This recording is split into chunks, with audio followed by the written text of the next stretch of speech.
ucapan dan bermain-main saja. Faqala Allah azza wa jalla, maka Allah berfirman kepada nabinya, qul, katakanlah wahai nabi, yakni qul ya Muhammad, katakanlah wahai Muhammad, abillahi wa ayatihi wa rasulihi kuntum tastahzi'un, katakanlah apakah kepada Allah dan kepada ayat-ayatnya, kepada Rasulnya kalian itu mengejek-ejek? La ta'tadiru faqad kafartum ba'da imanikum. Janganlah kalian itu mencari-cari udzur, mencari-cari alasan. Sungguh telah kafir kalian setelah keimanan kalian. In na'fu an ta'ifatin minkum nu'adzib ta'ifatan bi'annahum kanu mujrimin. Jika kami memaafkan dari sekelompok di antara kalian, kami pun akan mengadab sekelompok dari kalian pula, karena sungguhnya mereka adalah orang-orang yang berbuat dosa. At-Taubah ayat 65 sampai 66. Qala rahimallah wa bayyana Allah azza wa jalla anna haula'i kafaru ba'da imanihim bistihza'ihim billah wa ayatihi wa rasulihi. Allah menerangkan dalam ayat di atas surat At-Taubah tadi bahwa mereka ini telah kafir setelah keimanan mereka dengan sebab mereka mengejek-ngejek kepada Allah, ayat-ayatnya dan Rasulnya. Walihada yajibu alal insan ayyuqayyada mantiqah. Oleh sebab ini wajib bagi seorang itu untuk mengendalikan mantiqah, ucapannya, wa yahfadha lisanahu, untuk dia menjaga lisannya, hatta la yadul fayahlik, sampai dia tidak kemudian rendah, hina, kemudian dia binasa. Nas'alullah lana wa lakum ats-tsabat 'alal haqqi wa salamah minal ism. Kita mohon kepada Allah untuk kita dan kalian semua, untuk Allah tetapkan, kokohkan di atas kebenaran dan keselamatan dari dosa. Itu doa kita dari apa yang disebutkan beliau, menyambung sedikit dari pembahasan kita yang kemarin pada hadis yang telah kita lewat. Baik, kita selesai dari penjelasan, kita akan masuk ke hadis berikutnya.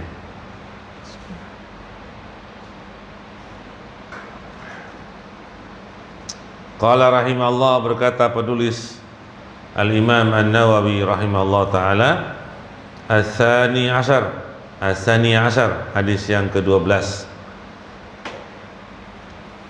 An Abi Faras Rabi'ah ibni Ka'ab Al-Aslami khadim Rasulullah SAW.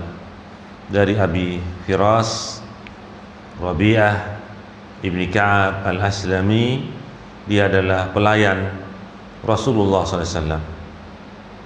Wa min ahli Suffah radhiyallahu anhu, dan bagian dari ahli Suffah.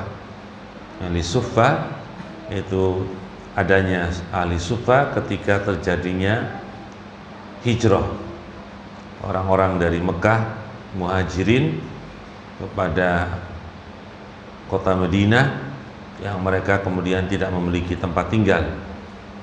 Kemudian mereka menjadi orang-orang yang tinggal di emperan-emperan masjid, itu Masjid Nabawi, ya, emperan Masjid Nabawi.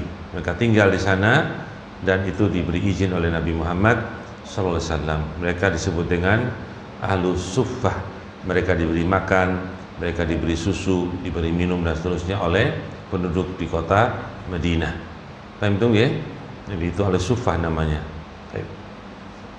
Qala, berkata, kuntu abitu ma'a Rasulillah SAW fa'atihi biwudu'ihi. Dahulu aku bermalam bersama Rasulullah SAW, maka aku mendatanginya dengan air wudunya. Wa hajatahu, dan keperluan lain Nabi SAW. Faqala, maka Nabi mengatakan, salni, mintalah kepadaku. Fakultu, maka aku katakan, as'aluka murafaqataka fil jannah. Aku minta kepadamu untuk menjadi orang yang menemani engkau di surga. Paham ya? Faqala, apa kata Nabi, au ghairi dzalik, apakah tidak yang lain? Kultu, aku katakan, as'aluka murafaqataka fil jannah. Aku minta untuk bisa menemanimu di surga. Faqala, berkata Nabi, au ghairi dzalik, apakah tidak yang lain? Kultu, aku katakan, huwa dzaka, seperti itu permintaanku. Fa'inni, kata Nabi sallam, qala fa'inni ala nafsika bikasratis sujud, rawahu Muslim. Maka tolonglah aku atas dirimu dengan memperbanyak sujud. Maka tolonglah aku, bantulah aku atas dirimu dengan banyak bersujud. Jadi salah satu yang menyebabkan seorang itu diangkat derajatnya ya di surga nanti, diantaranya adalah dengan memperbanyak sujud. Sujud dalam sholat itu sudah maklum, baik sholat sunat maupun sholat apa? Wajib. Ada sujud-sujud yang lain, seperti sujud syukur misalnya. Ketika seorang mendapat nikmat yang dirasa nikmat yang baru, dia sujud. Dimanapun dia berada sujud selain tempat-tempat yang dilarang. Atau sujud tilawah ketika membaca ayat-ayat yang mengandung makna sujud di sana, ya sujud tilawah misalnya. Atau dia sujud sahwi misalnya, karena lupa dari gerakan sholat misalnya. Taib, rawahu Muslim, riwayat Imam Muslim, hadis sahih. Taib, kita baca keterangan, mudah-mudahan mendapatkan pengajaran dan beramal dengannya. Qala al-Allama Ibnu Utsaimin rahimahullah, berkata seorang alim Ibnu Utsaimin, semoga Allah merahmatinya.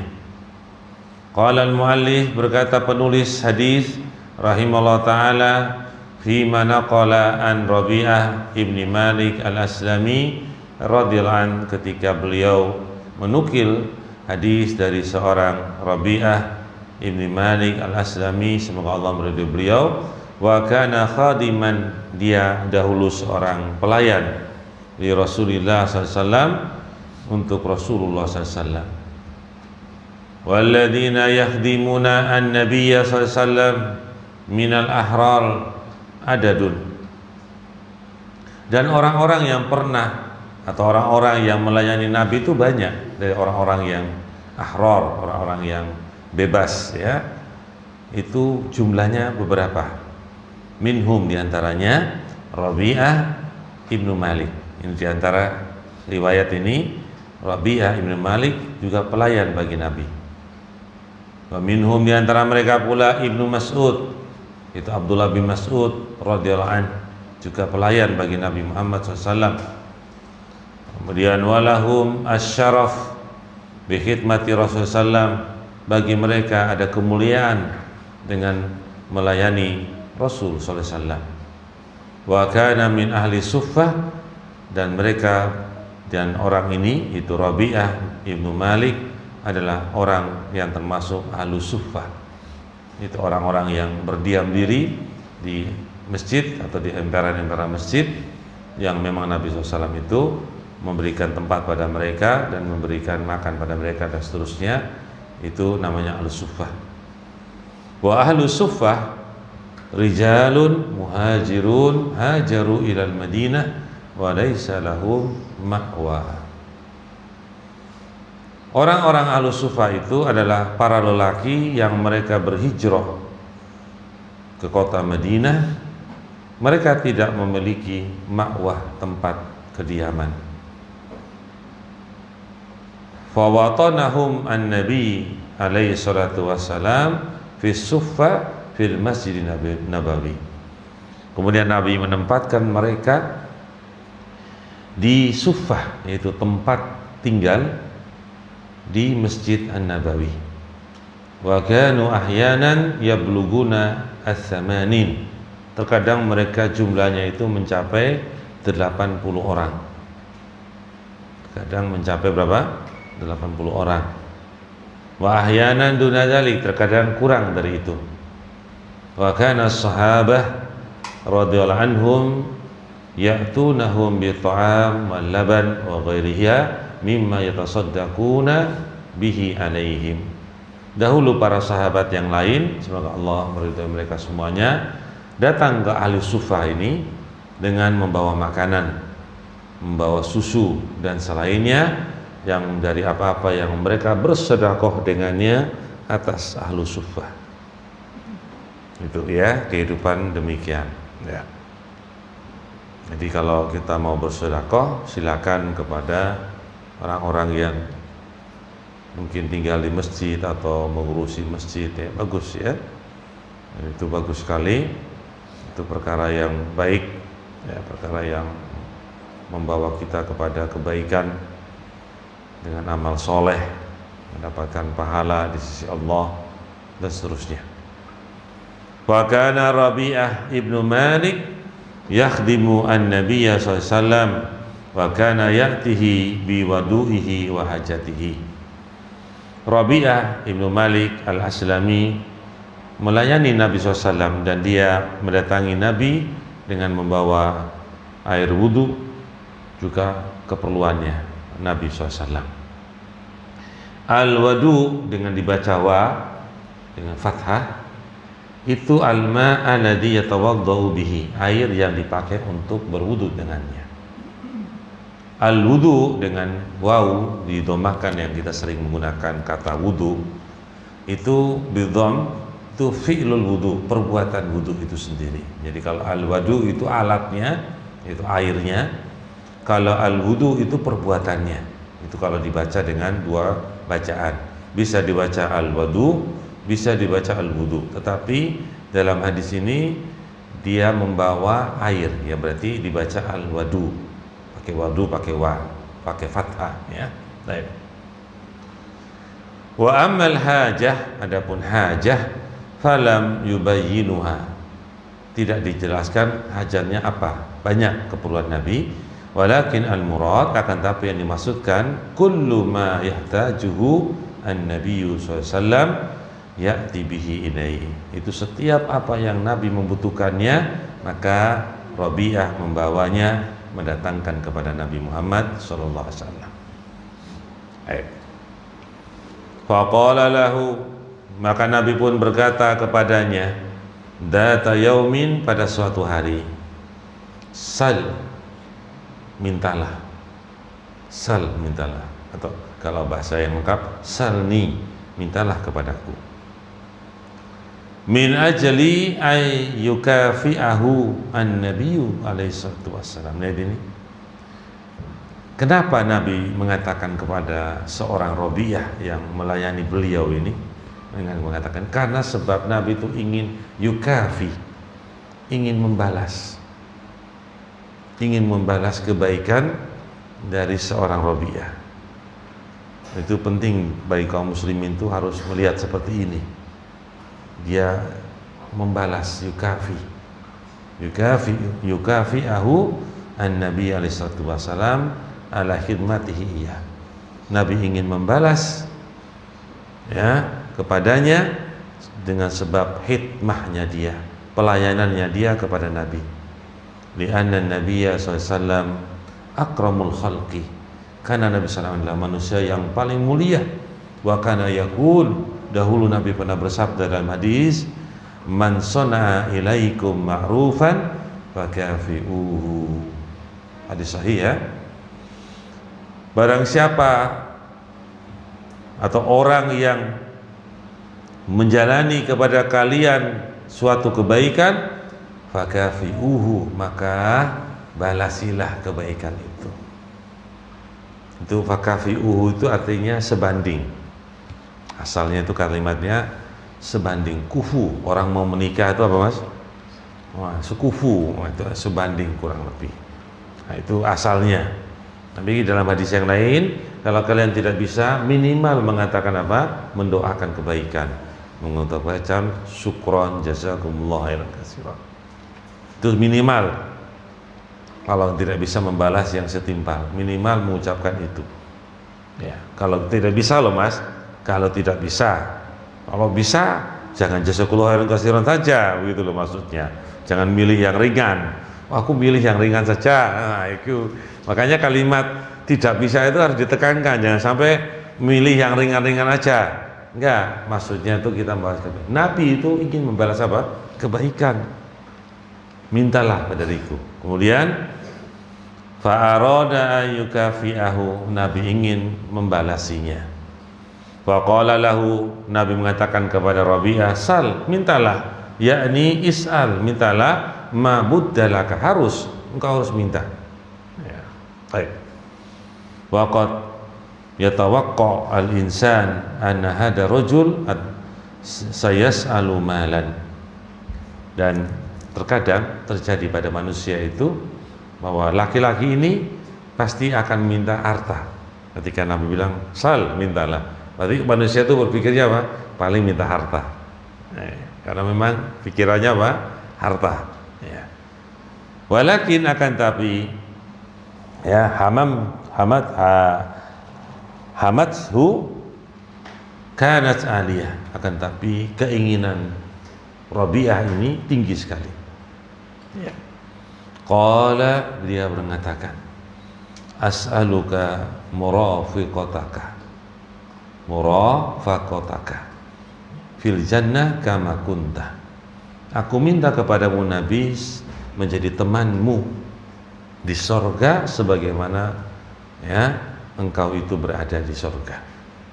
Yakni ka'annahu yaqul, yaitu maksudnya sepertinya dia mengatakan kama kunta murafiqan laka fid dunya, sebagaimana ya kuntu, sebagaimana aku menjadi temanmu di dunia ini.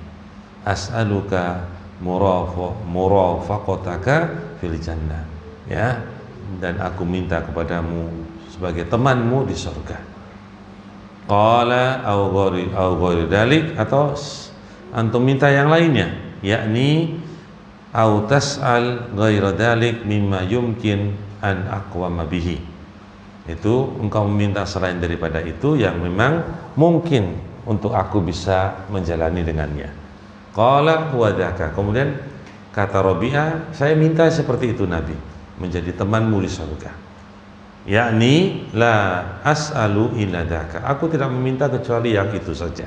Qala Nabi SAW, Nabi pun mengatakan kepada Rabi'ah, fa'inni ala nafsika bi kasratis sujud, maka tolonglah aku, bantulah aku atas dirimu dengan memperbanyak sujud. Paham ya? Jadi Nabi pun orang yang juga memberikan kepada seorang, tapi kata Nabi, engkau itu banyak sujud, itu maksudnya. Engkau banyak sujud kepada Allah. Wa hadahu asyahid anna Rasulullah SAW qala a'inni ala nafsika bi kasrati sujud. Itulah sungguhnya Rasulullah SAW mengatakan, bantulah aku atas dirimu dengan banyak sujud. Wa kasratus sujud tastalzimu kasratu ar-ruku. Banyaknya sujud itu juga mengharuskan banyaknya ruku. Wa kasratu ruku tastalzimu kasratul qiyam.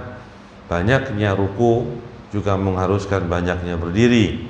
Li anna kulla salatin fi kulli raka'atin minha ruku'un wa sujudani. Karena sungguhnya setiap sholat, pada setiap rakaat darinya ada ruku dan dua apa? Sujud.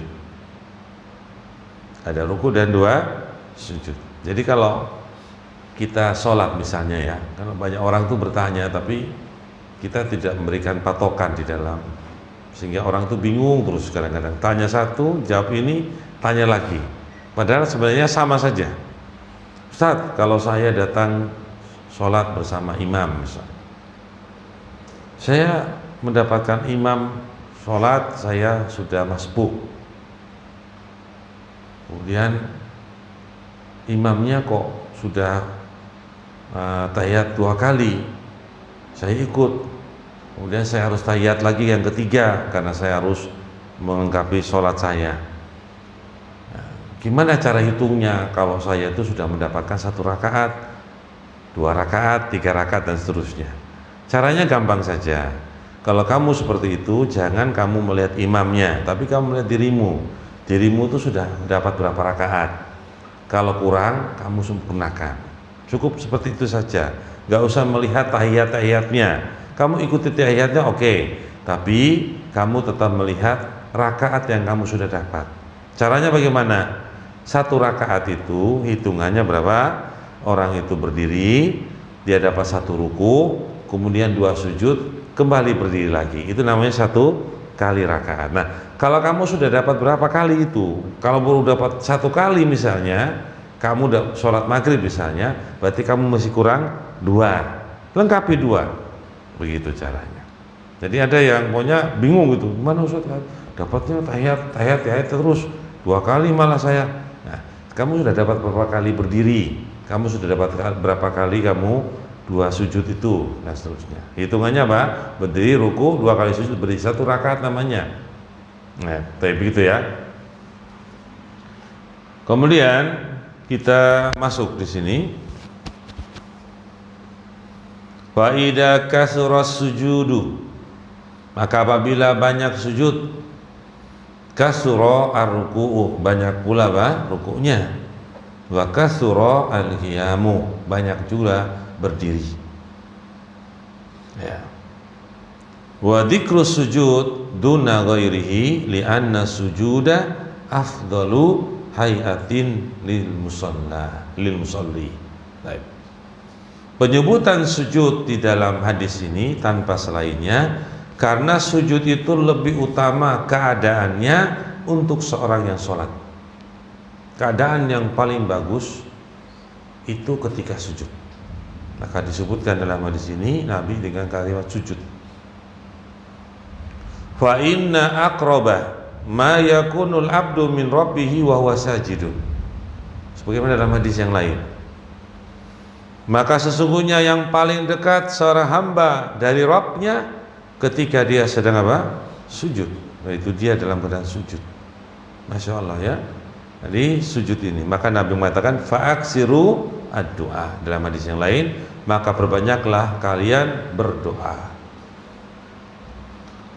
Wa in kana al-musalli qariban min Allah qa'iman kana aw raki'an aw sajidan aw qa'idan lakin aqrab ma yakunu min rabbih wa huwa sajidun. Walaupun seorang yang salat itu dekat dari Allah dalam kondisi berdiri atau dalam kondisi ruku atau sujud atau duduk, maka yang paling dekat dari semua keadaan itu ketika dia sujud. Paling dekat kita merasa bahwa kita itu sedang sujud di hadapan Allah yang maha perkasa, yang maha kuasa. Ya, kita merendahkan diri kita di hadapan Allah dengan kondisi bersujud di depannya. Makanya doanya apa? Zikirnya subhana rabbiyal a'la. Maha suci Rabbku yang maha tinggi. Maha tinggi. Ya, itu makna dari ucapan zikir. Dengan posisi kita di dalam hal yang paling rendah, di dalam bersujud kepada Allah Subhanahu wa taala. Kemudian qala rahimahullah wa fi hadza, di dalam masalah ini dalilun ala fadli sujud, dalil atas keutamaan sujud. Wa ikhtulifa ahlul ilmi hal al-afdal italat al-qiyam am italat al-ruku was sujud. Para ahlul ilmi, para ulama berbeda pendapat. Yang utama apakah memperpanjang berdiri atau memperpanjang ruku atau memperpanjang sujud. Mereka khilaf dalam masalah ini. Baik, kita baca dulu. Faminhum man qala, di antara mereka ada yang berkata, al-afdal italatul qiyam, memperpanjang berdiri dalam sholat. Wa minhum man qala, di antara mereka mengatakan al-afdal italatul ruku was sujud, memperpanjang ruku dan sujud.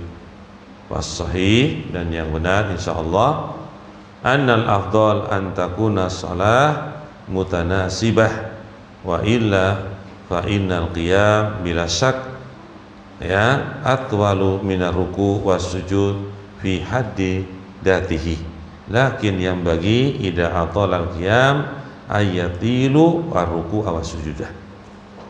Yang afdal itu keadaan sholatnya itu sesuai, itu yang afdal, sesuai. Wa illa, kalau tidak, bahwa berdiri itu tidak ada keraguan, yaitu perkara yang paling panjang dari ruku. Memang berdiri itu lebih panjang dari ruku dan sujud di dalam batasan datnya. Akan tetapi sepantasnya apabila seorang memperpanjang berdiri, dia pun memperpanjang ruku dan sujudnya, itu yang bagus. Wa idza qasarul qiyam, kalau dia memperpendek berdiri, ayak sira atau ayak sira ar-ruku was sujud, dia memperpendek pula ruku dan sujudnya. Sebenarnya pembahasan ini ada di tempat lain ya. Kalau saya mau menambahkan nggak apa-apa, di kitab-kitab yang lain membahas tentang mana yang utama, sujud dan ruku, nggak apa-apa. Sebagian ulama mengatakan kalau kita memperpanjang ruku dan memperpanjang berdiri itu ketika keadaannya itu memang di situ berdiri tempat membaca Al-Quran, maka afdolnya itu memang memperpanjang berdiri itu karena membaca Al-Quran itu sendiri. Itu dari sisi berdirinya. Kalau dalam kondisi yang berkaitan dengan seorang itu banyak berzikir, itu ketika sujud, ya banyak apa? Berzikirnya. Itu saja keadaannya. Jadi masing-masing punya keutamaan, ya, keutamaan berdiri dalam sholat memperbanyak bacaan Al-Quran, dan ketika sujud memperbanyak apa? Zikir dan doa kepada Allah Subhanahu wa ta'ala. Wa bihada dalilun ala anna as-salata mahma aksarat minha fahuwa khairun illa annahu yustasna min dhalik awqatun nahyi. Di dalam hadis ini pula ada dalil bahwasannya salat itu apapun banyaknya darinya maka dia paling bagus, kecuali dikecualikan hal tersebut dari waktu-waktu yang dilarang. Wa awqatun nahyi min tulu'i syamsi ila irtifa'i syamsi miqdaru rumhin. Waktu-waktu yang dilarang orang itu sholat itu mulai dari terbitnya matahari pagi, mulai terbitnya sampai terangkatnya matahari dengan ukuran kurang lebih 1 tombak. Gini mas, jadi kita kan mungkin mengerjakan sholat apa namanya, sholat isyraq ya, syuruk atau isyraq boleh. Hati-hati, di sana ada perkara yang berkaitan dengan ketika matahari itu apa, sedang terbit, dia naik, begitu terbit belum sholat, dia masih sedang terbit, belum tinggi, di ufuk belum kelihatan, di ufuk. Nah di ufuk itu dilihat, kira-kira naiknya di ufuk yang pandangan mata kita itu kurang lebih dari penglihatan kita itu sudah seperti 1 tombak. Paham maksudnya? Ukurannya nggak 1 tombak, jauh, tapi mata kita melihat itu seolah-olah seperti 1 tombak. Pesawat terbang besar apa kecil pesawat terbang itu? Besar. Tapi dari pandangan mata kita kan seperti, nah itu begitu maksudnya. Jadi ukurannya itu seperti yang kita lihat itu seperti 1 tombak. Nah kalau sudah seperti itu baru boleh mulai sholat pagi, mulai sholat isyraq, sholat duha awal boleh. Bahkan Syaikh mengatakan sebenarnya sholat isyraq itu nama lainnya duha awal. Maka yang dibolehkan mulai sholat itu ya waktu itu waktu duha awal itu atau isyraq itu namanya. Paham ya? Jangan sampai kalian sudah tunggu-tunggu lama tapi hanya ke susu malah orang yang tahu apa-apa. Cara berpikir begitu kok. Misalnya panjangnya sudah dari subuh, wes tunggu, wes 1 jam punjul, 1 jam setengah misalnya, itu 1 jam setengah karena ke susu tinggalannya 5 menit aja nggak sabaran, wes sholat isra orang itu apa-apa. Padahal sudah nunggunya lama, belum masuk waktunya wes sholat isra. Kan rugi, eman-eman tuh orang kira-kira, eman-eman toh, waktunya sudah lama tunggu kok. Malah sholatnya malah ke susu. Paham ya bapak-bapak? Saya mengingatkan gitu karena saya melihat sendiri gitu loh. Melihat, bos tunggu waktu suwe kok malah orang itu apa-apa, sholatnya nggak pada waktunya. Paham ini? Jadi harus perhatikan, memang harus sabar. Ya, sabar dalam menjalani suatu ibadah. Itu yang bisa kami sampaikan ya. Jadi kita akan masuk ke pembahasan selanjutnya. Ya, barakallahu fikum. Subhanakallahumma bihamdika asyhadu an la ilaha illa anta astaghfiruka wa atubu ilaik. Assalamualaikum warahmatullahi wabarakatuh.